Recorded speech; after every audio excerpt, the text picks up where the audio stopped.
Bersyukur kita kepada Allah Subhanahu wa taala atas segala rahmat dan karunia-Nya. Kita ucapkan alhamdulillahirabbil alamin. Berselawat untuk baginda Rasulullah sallallahu alaihi wasallam dengan mengucapkan Allahumma shalli ala sayyidina Muhammad wa ala ali sayyidina Muhammad. Kita doakan yang mendapat musibah, yang kecelakaan ditabrak siapa? Pak Yulizar ya. Nah, mudah-mudahan segera disembuhkan oleh Allah Subhanahu wa taala dan bisa kembali beribadah seperti sedia kala. Amin ya rabbal alamin. Bapak dan Ibu yang dimuliakan Allah, kajian kita ini bersambung, Pak. Ya, kalau datang sekali absen sekali atau tidak nyambung lagi. Ya, kita sudah bicarakan kemarin itu baru di dalam surah Ar-Ra'd tentang tanda-tanda atau orang-orang yang disebut dengan ulul albab. Hanya sekedar mengingatkan. Yang pertama kemarin apa?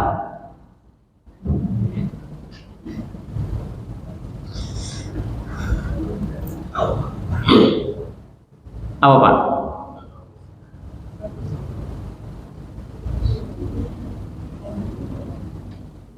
Nggak ada yang ingat satu pun lagi.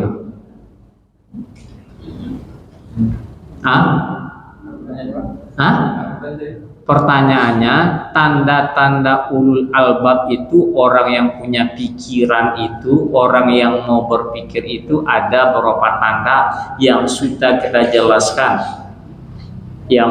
Yang pertama apa? Surah Ar-Ra'd.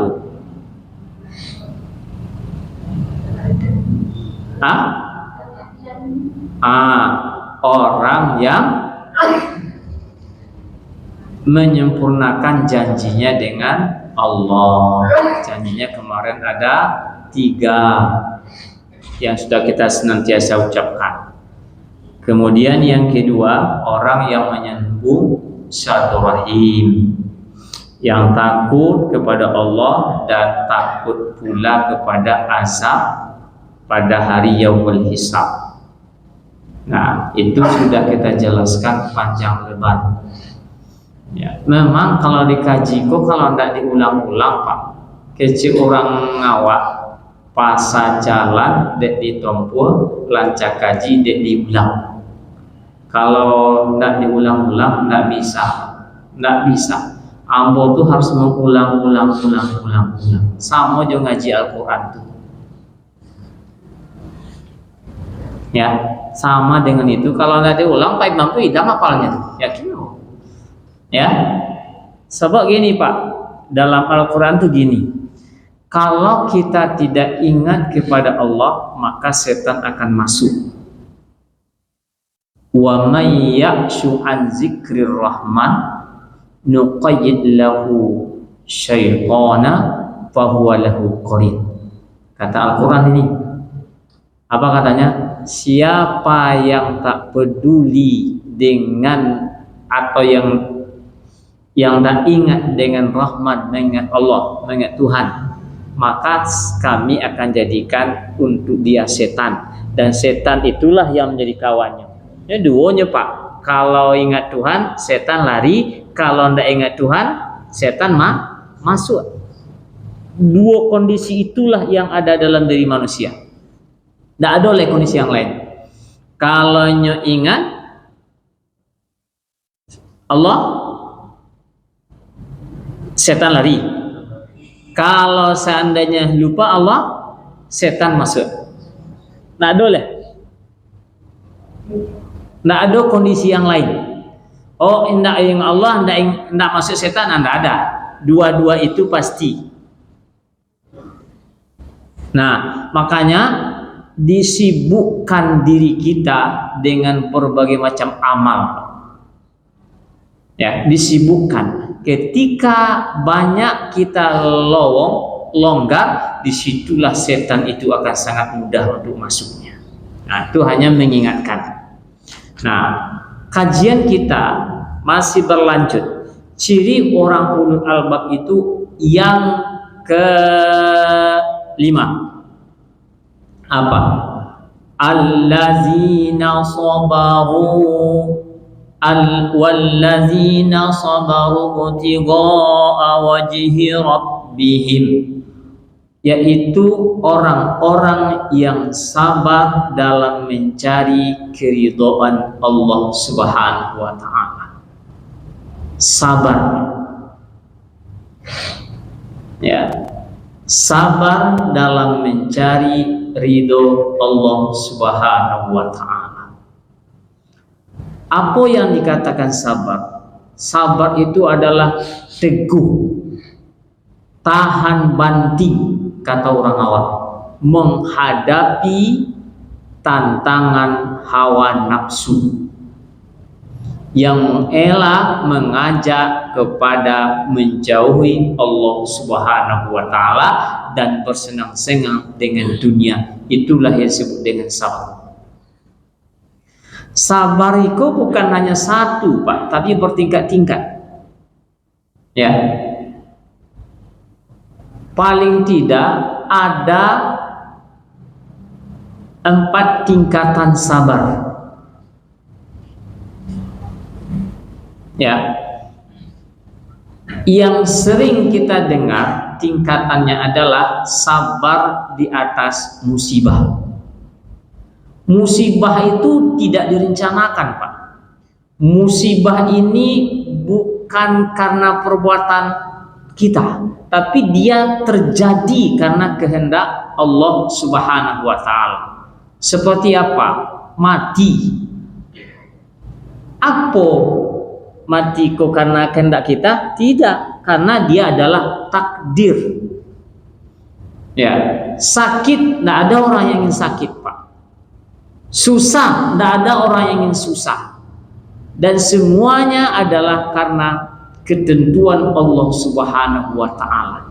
Sabar dalam kondisi ini adalah sabar karena keterpaksaan, Pak. Mati, aduh tidak bisa menghidupkan balik. Sakit, mungkin ada harapan untuk sembuh kalau sudah berusaha. Tapi itu semua adalah karena ketentuan Allah yang tanpa di luar kemampuan manusia. Tak ada yang mindar, Pak, bisa mati. Nah, itu artinya wajib bersabar di situ. Tapi kalau di sini saja orang tak bisa bersabar, Bapak dan Ibu sekalian, maka tidak akan mungkin dia sampai bersabar untuk level-level berikutnya. Itu level yang mesti harus bersabar. Ini memang berat, Pak. Ada seorang ibu yang sangat luar biasa, namanya Ummu Sulaim, dengan suaminya Abu Talha. Abu Talha dan Ummu Sulaim ini punya seorang anak, Pak, di mana pada suatu ketika Abu Talha ini pergi dan anaknya dipelihara oleh Ummu Sulaim, dan malam tak dapat ditolak, mujur tak dapat diraih, ajalnya anak ini sampai, Pak, meninggal. Suami Muslim tak di rumah, ya. Nah, anaknya yang meninggal itu diletakkannya di kamarnya. Setelah diletakkan di kamarnya, kemudian Abu Talha pulang. Tentu seorang bapak menanyu anaknya, mana anak wak? Dia sedang istirahat. Nah, kemudian mendapat jawaban seperti itu dari Ummu Sulaim. Nah, Abu Talha senang aja, tidak ada masalah bagi dia. Nah, di malam hari itu Ummu Sulaim ini memasak makanan yang sangat enak. Makannya sangat enak. Kemudian apa lagi? Setelah dimakan, oh lahap kali yang namanya Abu Talha dimakan, luar biasa makannya. Tambah lagi itu malam hari itu juga Ummu Sulaim itu berdandan sedemikian rupa. Oh, kalau yang namanya laki-laki nengok bininya berdandan, aduh lah orangnya. Nah, itulah ceritanya kan. Betul-betul malam itu luar biasa bagi mereka. Abu Talha belum tahu anaknya meninggal ini. Nah, malam hari itu kemudian berceritalah dia di tempat tidurnya. Apa ceritanya? Kanda, bagaimana menurut Kanda kalau ada orang tetangga itu meminjam, kemudian ketika diminta oleh peminjam tidak nomonya membayar, masih itu tidak nomonya mengembalikan. Ikut tetangga yang tak benar. Begitulah kira-kira. Nah, sampai-sampai ceritanya bagaimana kalau kita dititipkan oleh Allah kemudian diambil. Alhamdulillah, anak kita meninggal. Innalillahi wa inna ilaihi raji'un. Begitu enaknya, Pak. Besok paginya dilaporkan kepada hal ini oleh Abu Talha kepada Rasulullah SAW. Barakalahuma fi lailatihima. Allah mengatakan berkah bagi kedua suami istri pada malam hari ini. Anaknya meninggal. Nah, itulah orang yang sabar, Pak. Itulah orang yang sabar ketika mendapat musibah yang sangat luar biasa. Itulah sabar. Ya, dia tak mengeluh, dia tidak menangis, dia tidak merobek-robek bajunya, dia tidak mengusap-usap rambutnya. Ada pula orang zaman Rasulullah itu luar biasa. Apa katanya? Ketika anaknya meninggal, suaminya meninggal, dia mengayu-ayu luar biasa. Pak, teriak-teriak, siapa yang tulang punggunglah patah, kemudian tidak ada lagi yang belanja, menangis dia. Kata Rasulullah, sabar, sabar. Apa kata ibu tadi? Bagaimana saya bisa sabar? Suami saya ini tulang punggung saya yang selama ini menafkahi saya, anak-anak saya, sekarang sudah tiada. Oh, luar biasa. Kemudian setelah reda tangisnya semacam itu, maka datanglah seorang sahabat kepada ibu tadi. Ibu tahu siapa yang mengatakan kepada ibu sahabat tadi? Maka saya tak tahu, kata jawab itu.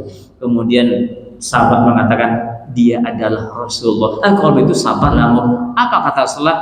As-sabru inda sidbatil ula. Sabar itu ketika terjadi hentakan pertama, ketika dapat musibah, itu tidak sabar, Pak. Itu sabar ketika menghadapi musibah. Begitu juga sakit, begitu juga kemiskinan. Makanya disebut oleh Allah Subhanahu wa taala, walanabluwannakum bisyai'im minal khaufi wal ju'i wa naqsim minal amwali wal anfus wa basyiris sabirin. Apa katanya? Dan kami akan menguji kalian bisyai'in minal khauf, dengan ketakutan, wal ju' dengan kelaparan, dan dengan kemiskinan sedikit harta dan jiwa, wa basyiris sabirin, dan beri kabar gembiralah terhadap orang-orang yang sabar dalam menghadapi ujian yang tadi. Ujian itu tidak dikehendaki, tapi itu adalah takdir dari Allah Subhanahu wa taala. Tidak ada orang mendaki, Pak. Itu sabar yang paling di bawah. Topaso sabar. Tidak ada pilihan. Nah, kan ada pilihan kan? Meninggal itu ada pilihan kan? Tidak. Topaso sabar. Tapi sabar ini luar biasa. Sabar orang yang mendapatkan ujian dengan kematian, penyakit, kemiskinan, segala macam lain, Bapak dan Ibu sekalian, itu adalah sabar yang sangat luar biasa pahalanya. Apa yang akan dapatkan? Ulaika alaihim salawatum mir rabbihim wa rahmah wa ulaika humul muhtadun. Mereka akan mendapatkan salawatum mir rabbihim, artinya rahmat. Bukan pula ulaika humul, dan orang sabar seperti itu adalah orang yang mendapat petunjuk. Itu sabar tingkat pertama. Nah, sabar tingkat kedua. Bapak dan Ibu sekalian, di dunia ini tak ada orang yang semuanya senang dengan kita. Tidak ada, Pak. Jangankan kita, Rasulullah sendiri orang yang paling hebat, yang paling mulia, yang disegani oleh semua orang, tetap saja dibenci oleh kelompok orang tertentu. Siapa yang membencinya? Ya, Abu Lahab lah, Abu Jahal lah, dan jenis-jenis Abu yang lain. Ya, tetap dibenci Bapak dan Ibu sekalian. Tapi apakah dilawan? Tidak. Di Rasulullah diperintahkan wasbir ala ma yaquluna wahjur hajran jamila. Sabarlah engkau wahai Muhammad terhadap apa yang dikatakan oleh mereka, wahjurhum, dan tinggalkanlah mereka, hijrahlah dari mereka dengan cara yang baik. Ini sabar dalam menghadapi manusia, Pak. Ya, kalau Hawa kan dilawan biasanya kan, cie dorang lawan wak duo, lobby kadang-kadang kan, cie nya mau maki kan awak balik 10, iya bu, iya enggak? Ah, nih bapak-bapak iyo nih ibu enggak kan, padahal ibu nih paling iya bang, lobby yang lainnya kan. Nah, itu sabar di situ ibu, sabar di situ luar biasa pahala si Allah Subhanahu Wa Taala. Yang namanya kayu yang di atas, yang tinggi itu Pak, pasti banyak angin yang menerjangnya, pasti banyak angin dan merabunya lah. Tapi kalau seandainya rumput Bapak enggak ada angin, tapi diinjak-injak. Nah, mau pilih mana? Yang mau yang di atas anginnya kadang, mau yang di bawah enggak ada rogo. Tapi kalau di atas banyak cacian Pak, makian, hinaan, itu luar biasa.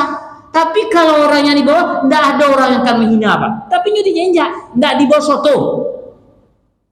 Mana yang dipilih? Hidup itu hanya itu Pak. Ya, enggak ada yang lain. Makanya bimbingan dari Rasulullah di sini adalah dibimbing oleh Allah, maka terhadap cacian, terhadap hinaan, terhadap makian, celaan, wasbir, sabar engkau wahai Muhammad, sabar saja. Ya, enggak usah dilawan. Kalaupun dilawan, itulah keci Anies tuh Bapak dan Ibu sekalian. Banyak orang makin Anies, gubernur yang gagal, enggak usah dijawab, saya berhasil, enggak perlu. Tapi dia hanya mengatakan, tengok rekam jejaknya. Anies itu orang yang dikatakan sebagai orang yang kalau dia jadi presiden nanti seperti Yaman. Dipecah belahnya, tengok rekam jejaknya. Di Jakarta tuh ada nak yang dipecah belahnya?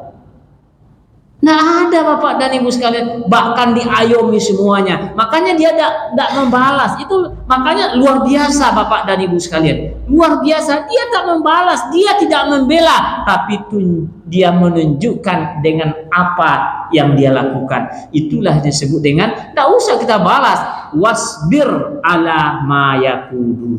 Apa aja banyak cacin makin sama dia Pak. Begitu juga Rasulullah jadi maki, apalagi Anies, apalagi awak Pak, apalagi kita semuanya. Maka yang sebaik-baiknya sabar. Ya, kemudian apa? Wahjurhum hajaran jamila, tinggalkan, enggak usah bergabung dengan dia. Makanya ada doa yang kita panjatkan kepada Allah, wa alhiqni bisolihin, masukkan sajalah kami ke dalam golongan orang-orang yang soleh. Enggak usah digabungkan dengan orang-orang yang tukang caci, tukang maki, tukang hina, tukang mengejek, tukang melelek. Enggak ada benar semuanya Pak. Tidak usah dimasukkan ke situ, tapi masukkan kami ke dalam orang-orang yang soleh, karena orang-orang soleh itulah salah satu kelompok yang akan mendapat hidayah dari Allah Subhanahu Wa Taala. Nah, ini dua ya? Berapa boleh? Tiga. Kalau dapat dua, tiga. Yang ketiga adalah sabar dalam meninggalkan maksiat. Maksiat itu apa Pak? Asa ya'is, artinya waman. Asa itu artinya menentang, durhaka. Artinya kenapa dia dari jalan yang lain? Bapak dan Ibu sekalian yang muliakan Allah, saya sudah pernah sampaikan dulu di sini, kamu debat sini Pak Imam situ. Bagaimana hukumnya sholat antara tiang? Saya sudah sampaikan Pak, berkali-kali saya sampaikan. Bagaimana hukumnya? Kalau darurat, maka hukum darurat adalah tubihul mahzurat, artinya membolehkan sesuatu yang dilarang. Tapi kalau tidak darurat, maka di situ terlarang Pak. Ini ada hadis Rasulullah SAW. Kita berdebat di sini dulu dijelekkannya yang apanya, enggak dibicarakan hadisnya Pak, tapi Dijelekkan. Oh, siapa yang mentakhrij hadis ini? Padahal hadis itu ada di Sahih Bukhari Muslim, Bapak dan Ibu sekalian yang dimuliakan Allah. Makanya saya tak pernah sholat antara tiang ini, pasti saya sholat di belakang. Kenapa, Pak? Ini penuh. Satu orang situ, Pak. Kalau sholat berjamaah itu jangan sholat sendirian, maka harus bawa orang satu. Untuk apa? Berjamaah namanya. Maka orang yang di depan itu jangan segan pula untuk ditarik ke belakang, Pak. Itu aturan berjamaah. Jangan sholat sendirian di belakang. Makanya saya tidak pernah sholat setelah ada ketentuan itu. Saya tak pernah sholat antara tiang-tiang yang ada. Ya, makanya kalau di depan belakang, walaupun anak kecil, karena Anas pun sholat dengan anak kecil, Pak. Ya, ini perlu saya sampaikan. Ya, kalau tidak saya sampaikan, apa kata Al-Quran?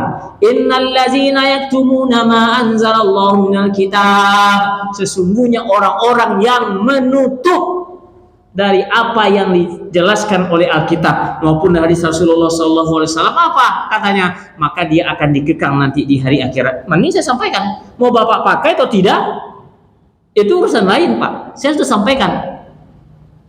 Ya. Mau dipakai atau tidak, itu urusannya bukan saya lagi. Nah, saya tengok sini penuh, satu orang situ, Pak. Mana sih masalah sama kan? Situ satu lagi. Antara dia yang ada.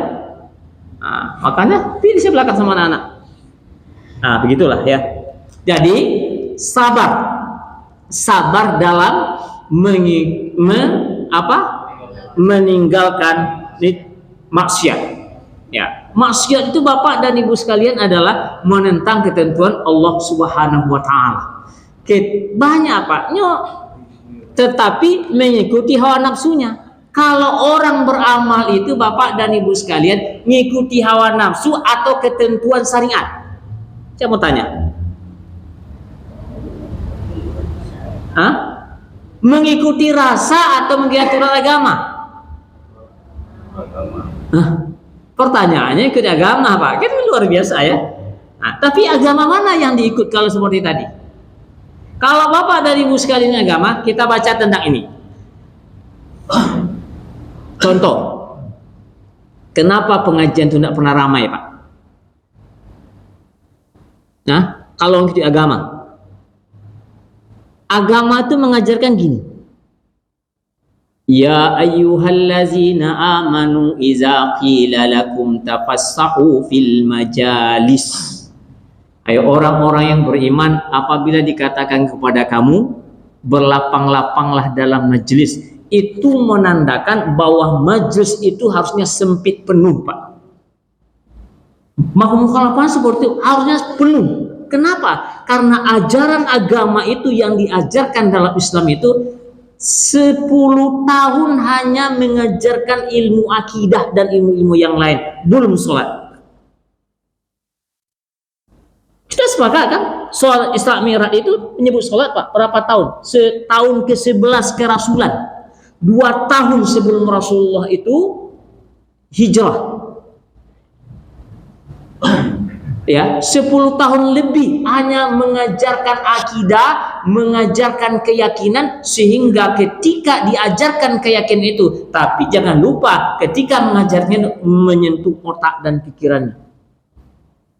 Ditantang pikirannya, Pak, benar apa enggak nih? Makanya ayat pertama itu sangat menyentuh, Pak. Iqra bismi rabbikal ladzi khalaq. Di situ ada pengetahuan, di situ ada zikir, di situ ada perenungan. Ya, ada pengetahuan didapatkan dengan cara belajar. Kalau suruh belajar lagi kepada sekolah-sekolah, udah kadaluarsa, Pak, umurnya. Tapi makanya jamaah itu belajarnya di masjid. Rasulullah mengajarnya di masjid. Dulu tak ada sekolah itu, Bapak dan Ibu sekalian, tetapi adalah belajarnya di masjid. Masjid itulah pesantren pertama, Bapak dan Ibu sekalian. Sekarang aja yang sudah ada pesantren kelas masing-masing, tapi dulu semuanya masjid. Masjid pesantren yang paling besar itu ada di masjid. Maka sampai hari ini kalau Pak dan Ibu tengok di Madinah itu, di Mekah itu ada orang halakoh. Berapa banyak syekh-syekh yang di situ, Bapak dan Ibu sekalian? Yang pernah ya? Yang pernah ke situ? Ada Ada sih, kalau di sini ini bahas tentang fikih, ini tentang akidah, ini tentang apa. Begitulah dulu Bapak sampai sekarang.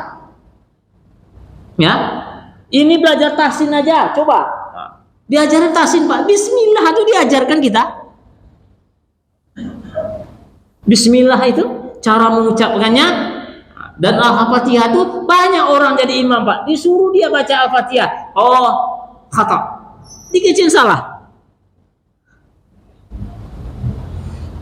Nah, itu Bapak dan Ibu sekalian yang dimuliakan Allah. Jadi, ketika sabar dalam menghadapi setan dan hawa nafsu, maka itu harus dilawan, Pak. Tanya wajib, kenapa orang kau pulang? Datang pulau balik. Mana yang lebih besar manfaatnya? Dia duduk di sini dulu sampai waktu Isya datang, dia iktikaf, kemudian dia ada pengajian, ada pengetahuan yang disampaikan, kemudian bicara tentang amalnya. Di situ luar biasa banyak amal yang didapatkan Bapak dan Ibu sekalian. Siapa yang datang ke majelis, maka dia akan dimudahkan jalannya menuju surga. Orang-orang yang datang ke majelis ilmu, maka akan dinaungi oleh malaikat dengan sayap-sayapnya sampai dia pulang ke rumahnya. Kan luar biasa Bapak dan Ibu sekalian. Ya, luar biasa. Banyak lagi hadis-hadis yang lain tentang itu, maupun ayat Al-Quran tentang itu, tentang yang namanya majelis taklim itu dilakukan kalau dia mau bersabar, tidak mengikuti hawa nafsunya. Kepulang tuh apa, Pak? Ngaji dia di rumah, alhamdulillah. Tapi Bapak dan Ibu sekalian, banyak orang yang ngaji, tapi dia tidak tahu apa yang dia baca. Memang Al-Quran, Pak, dia dibaca, tapi dia tidak tahu maksudnya apa. Jangankan untuk membaca, Pak, bacaan sholat saja. Rabbighfirli warhamni wajburni warfa'ni warzuqni wahdini wa'afini wa'fu anni wafili warhamni wajburni warfa'ni warzuqni wahdini wa'afini Allahu Akbar. Apa kok? Banyak orang, tengoklah. Kalau lah copenya sembahyang, Pak Eko bacanya itu tuh. Ini mengecek berdoa kepada Allah. Wafili warhamni Allahu Akbar.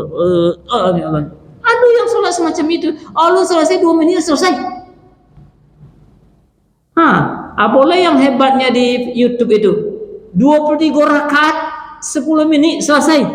Apa yang dibaca kok, Pak? Apa yang dibaca? Padahal baca, Pak. Alhamdulillahi rabbil alamin. Diikuti dalam pikiran kita. Segala puji bagi Allah. Kalau ngecen segala puji, Pak, tidak ada oleh harapan awak untuk dipuji. Kalau ada harapan awak untuk dipuji, berarti awak sudah memperserikatkan Allah. Hakikatnya seperti itu.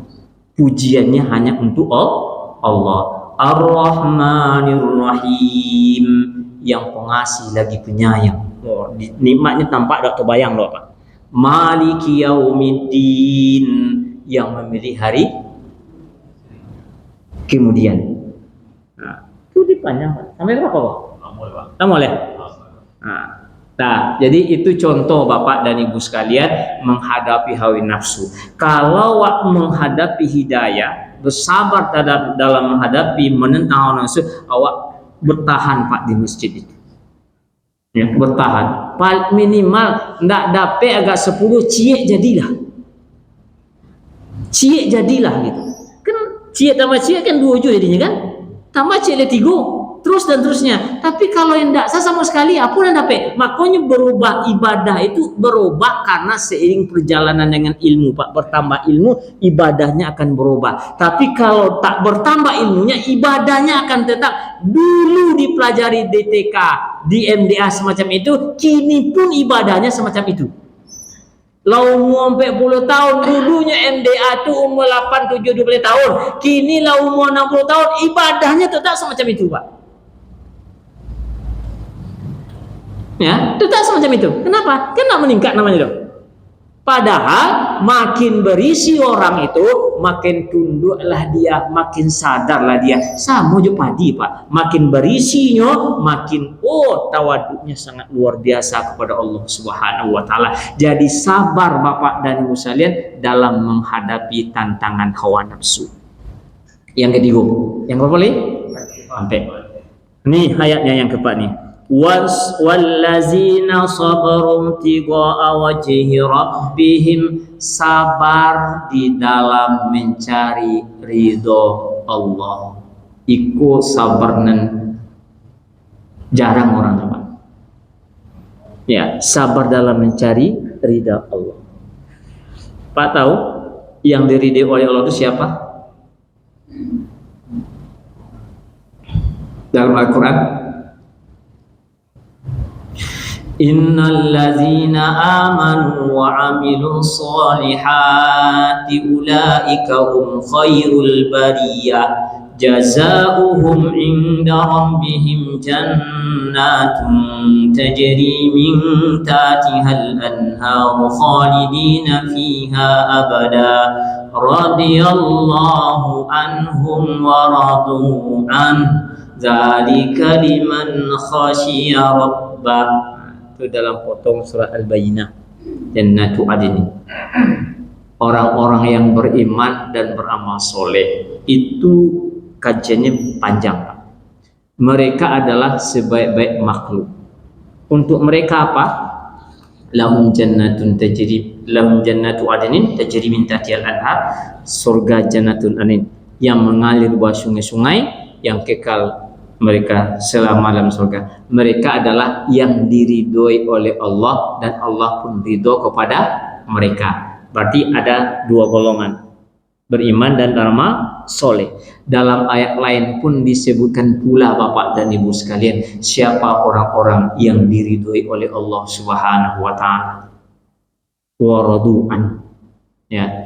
Zalika liman khasyiya rabbah. Itulah orang-orang yang diridhoi itu sifatnya yang paling utama adalah takut kepada Allah. Itu sifatnya, Pak. Yakhshawna. Bapak dan Ibu, yakhshaw ini bukan sekali, Pak, tapi dia ketakutan itu berlangsung sepanjang waktu. Dari mana kita tahunya sepanjang waktu? Karena dia sifatnya adalah fi'lul mudhari' yang manfaatnya adalah lil hal wal mustaqbal. Hal itu adalah waktu sekarang, dan mustaqbal waktu yang akan datang. Dia takut dia hari ini, besok juga takut, sampai waktunya dia dipanggil oleh Allah masih takut dia kepada Allah. Ketakutan itulah yang membuatnya dia diridhoi oleh Allah Subhanahu wa taala. Orang yang takut kepada Allah akan mendekat, tapi takut kepada harimau dia akan menjauh. Takut kepada Allah dia akan mendekat, maka mendekat kepada Allah dengan cara apa? Dengan cara atiullah wa atiur rasul, ikuti Allah dan ikuti Rasul, apa yang diperintahkan. Bapak dan Ibu sekalian yang dimuliakan Allah, yang diperintahkan banyak-banyak, Pak. Tidak banyak-banyak. Nempoko ada yang sunat, tapi jangan anggap yang sunat kok Bapak dan Ibu sekalian kalau dilakukan dapat pahala, ditinggalkan tak berdosa. Itu bahasa fikih, Pak. Tapi kalau sunnah itu yang sebenarnya lah dilakukan dapat pahala, ditinggalkan rugi. Jangan bahasa fikih itu yang pakai. Ditinggalkan dapat pahala, ditinggalkan rugi. Kalau dilakukan dapat pahala, itu sunnah, Pak. Ya, makanya jangan dianggap yang sunat itu tidak menentukan. Sunat itu menentukan. Siapa yang merutinkan sholat yang namanya qobliyah wa ba'diyah 12 rakaat, maka dia dijamin masuk surga oleh Allah Subhanahu wa taala. Kan tidak sebut salat fardu, Pak. Ya, tidak sebut salat fardu. Siapa yang merutinkan tidak tinggal, ya, sholat qobliyah dan ba'diyahnya yang mengiringi sholat fardu masuk surga. Siapa yang bangun masjid dijamin dibangunkan surga oleh Allah dalam rumah dalam surga. Kan sunat, masalah sunat kan, tapi rugi kalau tak dilakukan. Sholat tahajud itu Bapak dan Ibu sekalian sepele, Pak. Wa minal laili fatahajjad bihi nafilatan lak asa ayyab'asaka rabbuka maqaman mahmuda wa qul rabbi adkhilni mudkhala sidqin wa akhrijni mukhraja sidqin waj'alni min ladunka sultanan nasira. Dalam surat Tahajud ada 4 Pak yang dapat. Yang pertama diangkat derajatnya, yang kedua diberikan jalan keluar dari kesulitan yang dia terima, kemudian yang keempat itu kemudian dimasukkan ke tempat yang baik, yang keempat adalah diberi penolong dari Allah Subhanahu wa taala. Salat tahajud. Ingat ya Pak. Nah, itu. Jadi sabar dalam ketaatan belum selesai. Nanti kita sampaikan. Sudah habis. Nah, ada kuis. Kuisnya berapa? Nah, 2. Nah, pertama, sabar itu ada 4. Siapa yang bisa nyebutkan? Apa? Sabar,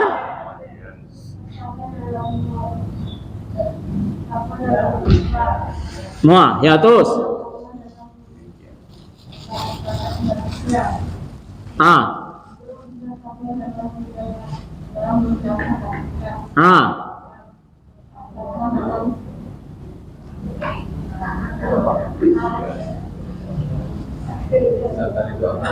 Kuning kepalanya. Apa? Nomor terakhir sabar dalam? Oh ya, benar. Ada pesal ya. Mantap. Apa-apalah. Nah, tahajud itu mendapatkan 4 hal. Yang terakhir tadi apa? Siapa yang bisa?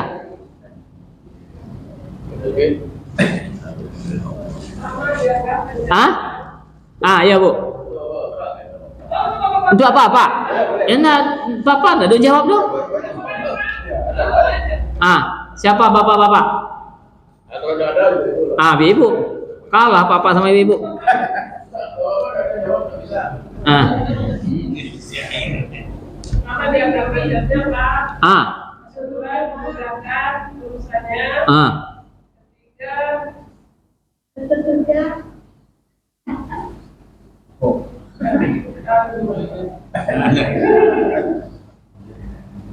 Tuh ambil detik yang mungkin udah sampai ke situ.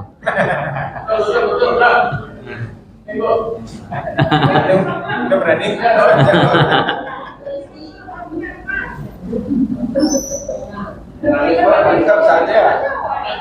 Ya, jadi begitulah Bapak dan Ibu sekalian, itu pendorong amal ibadah kita kepada Allah Subhanahu wa taala. Jangan lupa Bapak dan Ibu sekalian bersabar.